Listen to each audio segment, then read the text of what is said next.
In 1726, a poor servant named Mary Toft from Godalming, England, claimed she had given birth to several rabbits.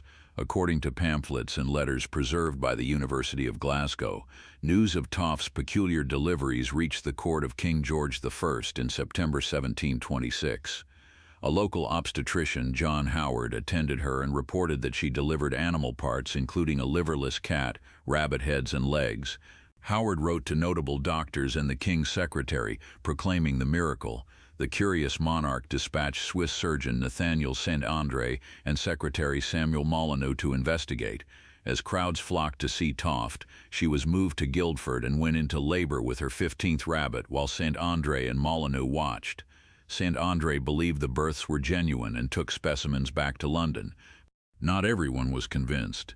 Another surgeon, Cyriacus Ehlers, examined Toft and the rabbit parts. He found dung pellets in one rabbit's rectum containing hay and straw, evidence that it had eaten outside the womb.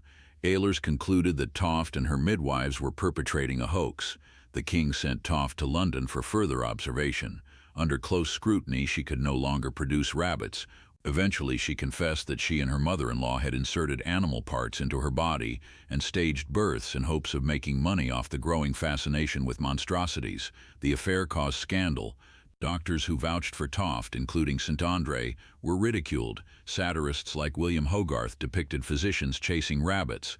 Toft was briefly imprisoned but released without charge. The Mary Toft case illustrates the gullibility of the public and the tension between superstition and science in the early Enlightenment. People were willing to believe in monstrous births, partly because deformities were associated with moral transgression and divine punishment. Toft exploited those beliefs. The hoax also reveals the social desperation of the poor with few options. Toft and her family risked humiliation and injury to gain notoriety. That they inserted animal parts into her body is both shocking and pitiable.